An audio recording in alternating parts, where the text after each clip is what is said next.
Hello again, this is Philip Steiger at thebest3d.com with Project Dog Waffle, PD Howler here, and I wanted to show you today some alternate ways to get the 3D data into Carrara, and the idea may actually apply to a number of other programs, whether it's Photoshop with the 3D layers, or whether it's I don't know, Anime Studio. There's a number of places where you can load the 3D terrain into, certainly Lightwave, Blender, and a whole gamut of other 3D programs. But the idea basically is, you can do on one side, you can do the rendering inside of 3D Designer, part of Project Dog Waffle, but you might want to export the mesh that was created from this elevation map, right? You might want to export that into something like a different program. And when you are inside of 3D Designer, as you know, probably you have the ability here. Let me go back into 3D Designer. You have the ability to export. You could go and render that right here. You could go change the angle, by the view, direction, position, and so on, and then do your render. Or you could say, no, I want to actually export the mesh, right? And so you have down here, you have save OBJ. That will export the mesh as a wavefront OBJ file.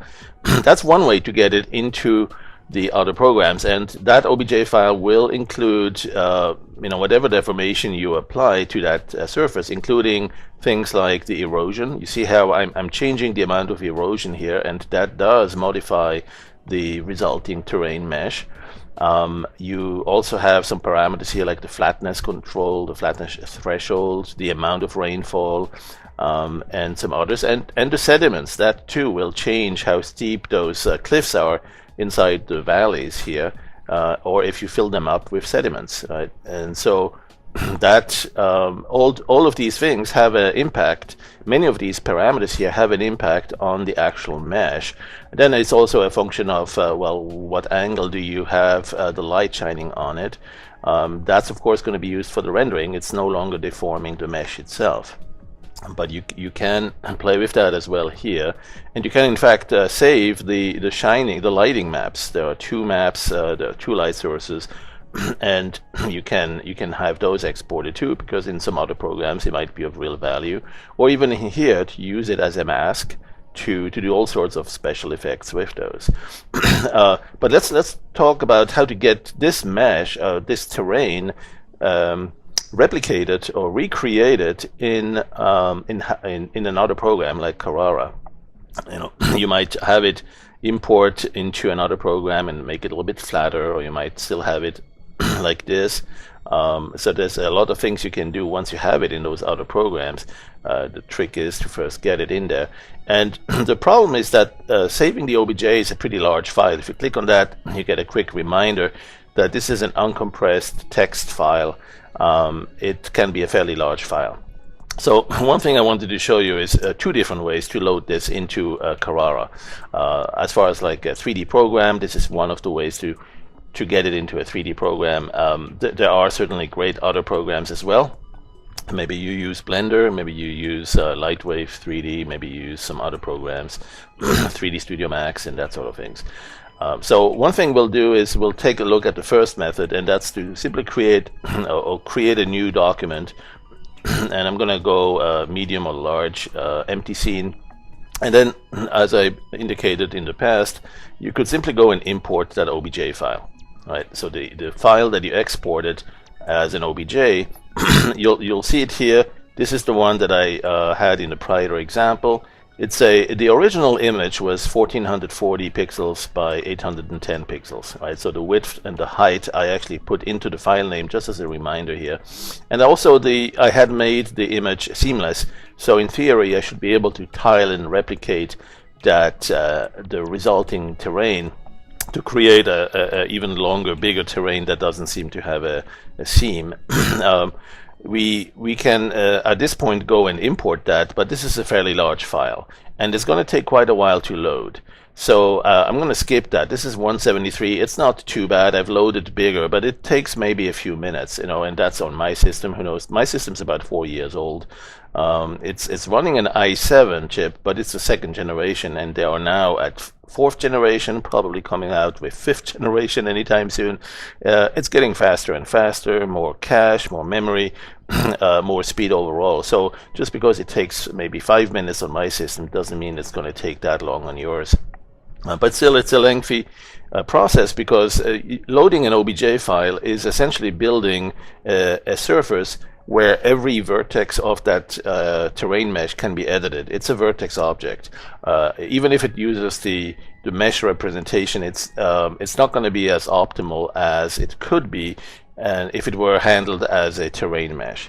So let me show you a different method. And the different method is to actually load a predefined object called the terrain. You drag this into the scene, and it immediately takes you over here into the modeler for the terrain object.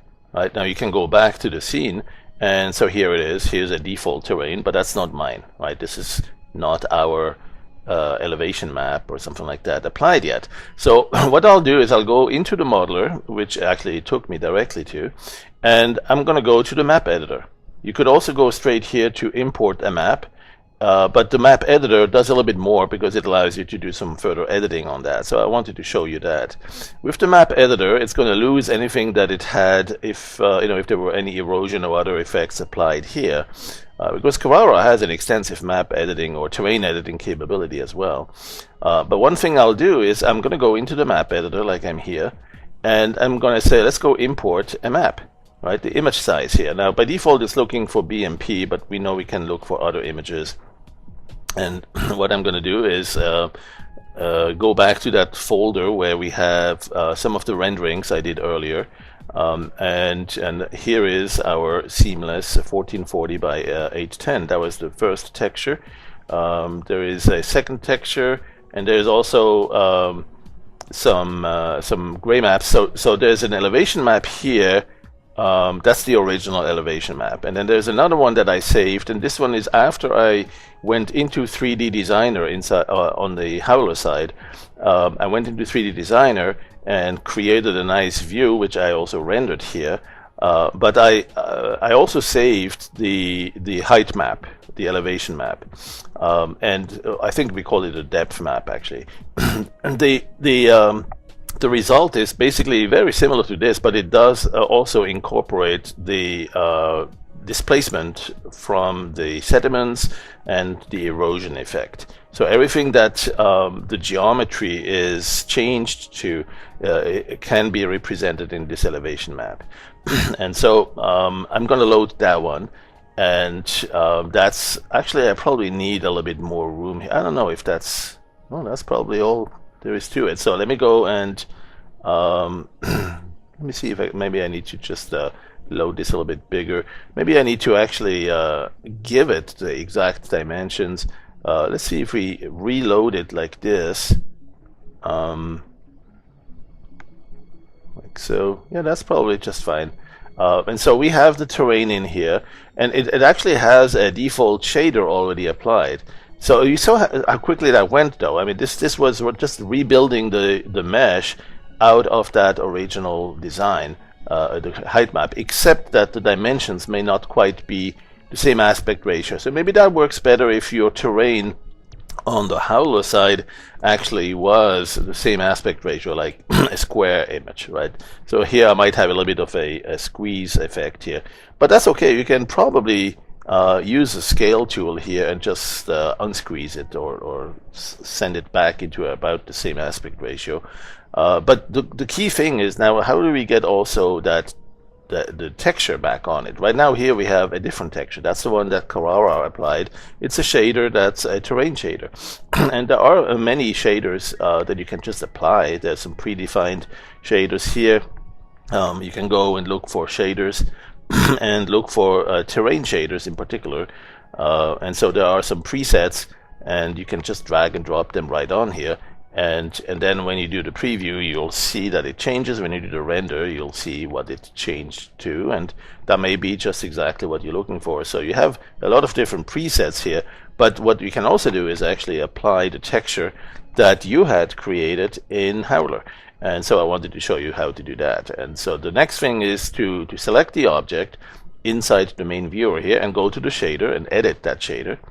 And so now here you see the current rendering. And what I'm going to do is look at the type. The top shader is a terrain.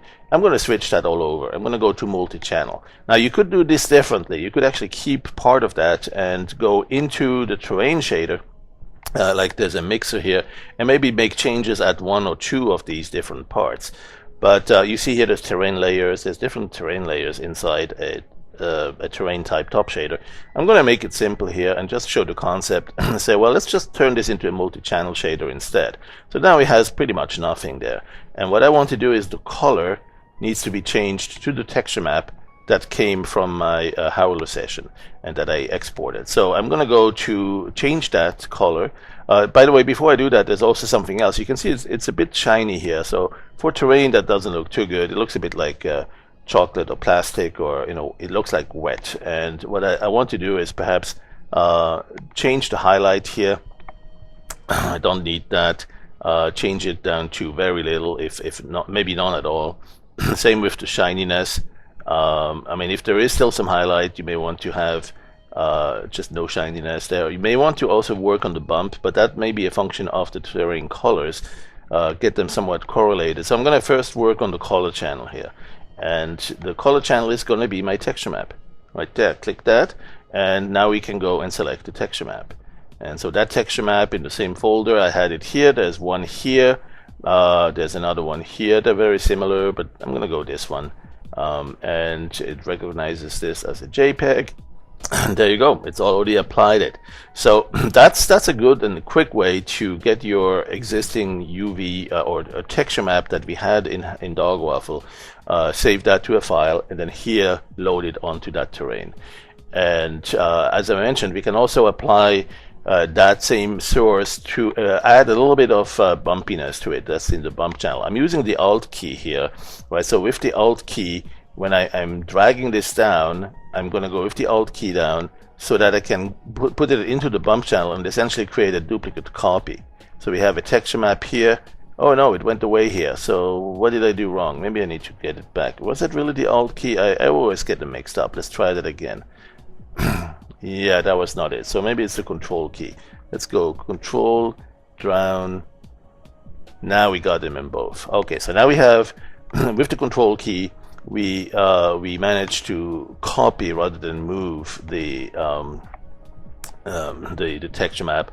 And so on the color channel, we want the full intensity here, because otherwise it's going to be a little bit faded and dark, right? So keep it at the full intensity. But on the bump channel, you don't necessarily need that much bump. So let's keep it in reason and a little bit down here. Still, the fine variations in coloring that you may have from one pixel to another is going to add a nice little variation on the bump mapping here, and that can add a little bit of realism.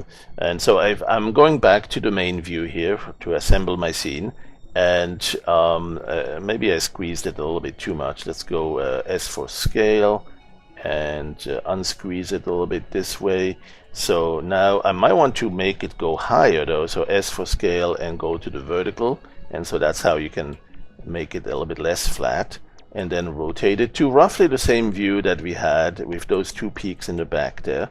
And that's pretty much what I needed to get to, right? I wanted to now can do the render, and I'm already getting close to my rendering that I want. So that's just the technique I wanted to show you. Is you can certainly take the other way, which is to import the OBJ file, but in some programs that may just not be the best way or the fastest way, and it may not be necessary. Here you got the same or similar result. You got the mesh, and it's very fast. It's highly optimized for treating it for large meshes. And that's probably the experience you will enjoy if you use this in Carrara, or if you use it with other programs, as long as they have terrain mesh editing capabilities as well. You see here that the terrain mesh is indeed modified by the elevation that we had, the erosion and the sediments in particular that we had, because these flanks here are from the sediment deposits. Right? So anyway, thanks for watching. We'll talk to you soon with some more tips and tricks on how to use Project Dog Waffle Howler in Carrara and other 3D programs. Talk to you later.